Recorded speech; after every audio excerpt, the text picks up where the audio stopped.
नमस्कार दोस्तों, मित्रों मैं मनोहर चौधरी अपने इस यूट्यूब चैनल पर आप सभी का स्वागत करता हूं।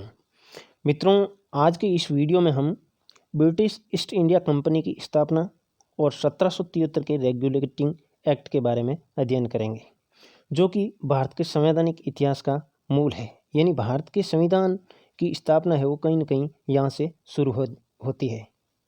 मित्रों, 16वीं शताब्दी में इंग्लैंड में महारानी एलिजाबेथ का शासन था और महारानी एलिजाबेथ का ये शासनकाल है वो इंग्लैंड का स्वर्ण काल माना जाता है, यानी गोल्डन एज मानी जाती है महारानी एलिजाबेथ का शासनकाल। मित्रों, इसी संदर्भ में देखा जाए तो भारत का स्वर्ण काल गोल्डन एज है वो गुप्त एज यानी गुप्त काल को भारत का स्वर्ण काल कहा जाता है। और गुप्त काल को भारत का स्वर्ण काल है वो के.एम. मुंशी ने कहा था, यानी कन्हैयालाल माणिक्यलाल मुंशी ने गुप्त एज को भारत का स्वर्ण काल कहा था। इसी प्रकार से महारानी एलिजाबेथ का शासनकाल है वो इंग्लैंड का स्वर्ण काल माना जाता है। ठीक उसी समय भारत की अपार धन संपदा की खबर है वो इंग्लैंड तक पहुंचती है और इंग्लैंड के जो व्यापारी थे उनको भारतीय धन के प्रति आकर्षण हुआ और कहीं न कहीं उनके मन में ये कामना हुई कि ये भारत का धन है वो किसी न किसी प्रकार से हमारे यहाँ आ जाए तो सबसे बेहतर होगा। इसी क्रम में अपार धन संपत्ति और समुद्री यात्राओं के प्रति उमंग में कुछ साहसिक अंग्रेज व्यापारी है वो एक कंपनी स्थापित करने का निर्णय लेते हैं और इसी निर्णय के तहत वो महारानी एलिजाबेथ से सन 1600 ईस्वी में एक राजपत्र लेते हैं, यानी एक चार्टर लेते हैं महारानी की आज्ञा से, जिसमें महारानी उसे उन व्यापारियों को कंपनी स्थापित करने और पूर्वी देशों के साथ में जो ये कंपनी व्यापार करेगी उस पर एकाधिकार प्रदान किया गया।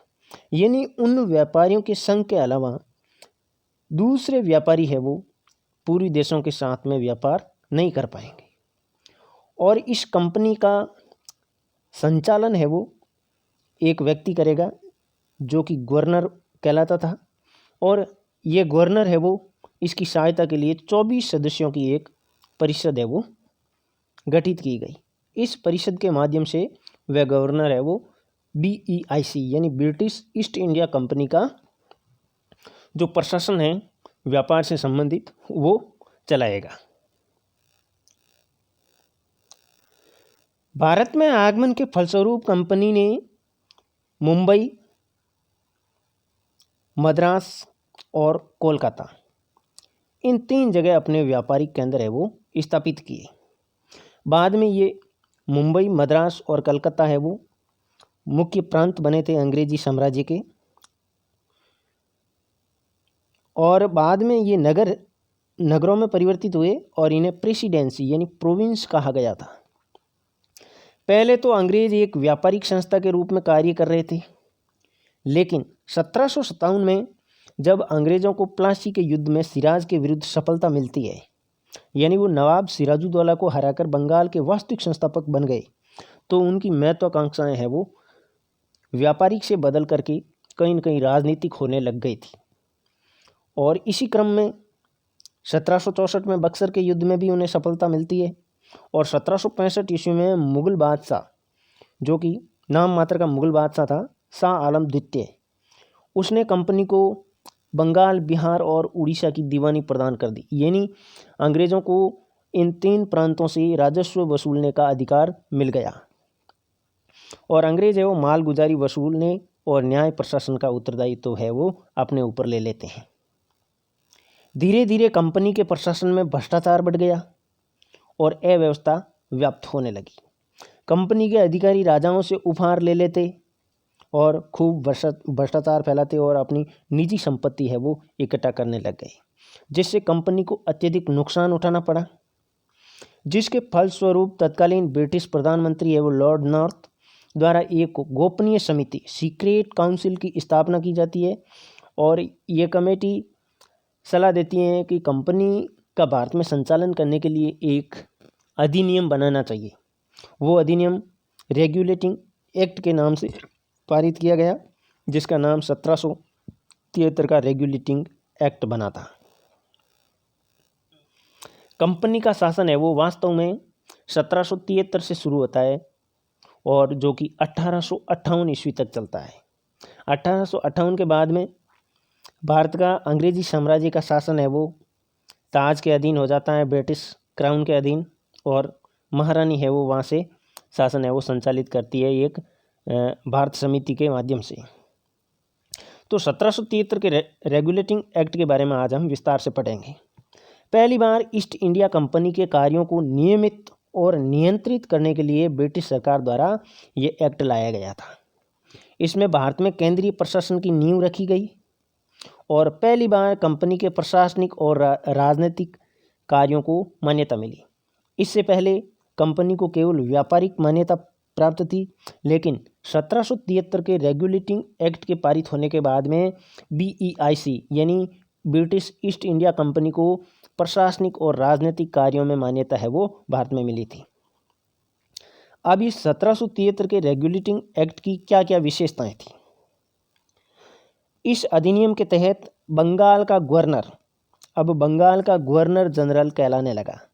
मित्रों, इससे पहले बंगाल, मुंबई और मद्रास, यहाँ 3 ब्रिटिश प्रांत थे। इन तीनों में गवर्नर होते थे जो कि तीनों ही आपस में किसी के अधीन नहीं थे, अलग अलग स्वतंत्र कार्य करते थे।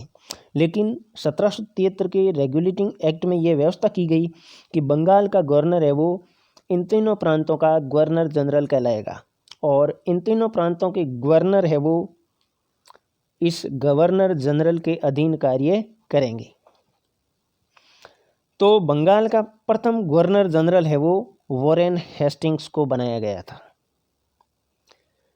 भारत में बंगाल का गवर्नर जनरल है वो वॉरेन हेस्टिंग्स बना था सबसे पहले, तथा इसकी सहायता के लिए 4 सदस्यों की एक कार्यकारी परिषद का गठन किया गया, जो कि गवर्नर जनरल को अपने कार्य संपादित करने के लिए सहायता करती थी। मद्रास और मुंबई के गवर्नर को बंगाल के गवर्नर के अधीन कर दिया गया, यानी अब मुंबई और बंगाल के गवर्नर है वो स्वतंत्र रूप से कार्य नहीं कर सकते थे। इनको कहीं न कहीं बंगाल के गवर्नर जनरल के अधीन रहकर कार्य करना आवश्यक था।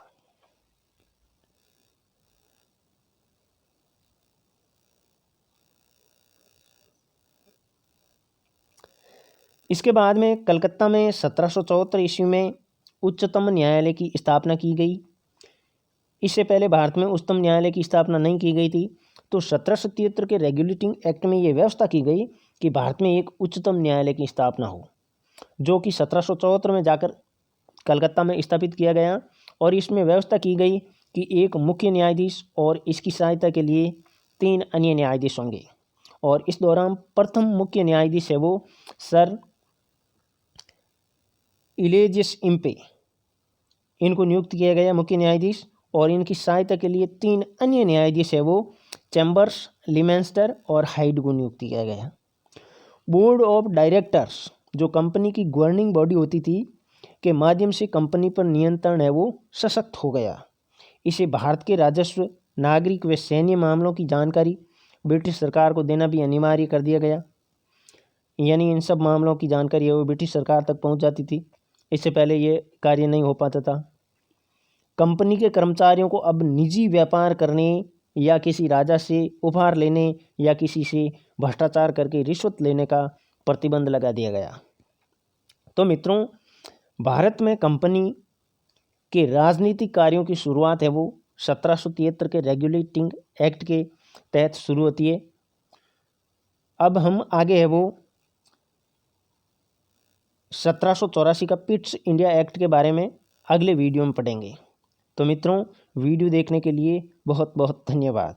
चैनल को सब्सक्राइब कर लीजिए और बेल आइकन को भी प्रेस कर दीजिए, जिससे आगे आने वाले नए नए वीडियो की जानकारी है वो आप तक तुरंत पहुंच जाए।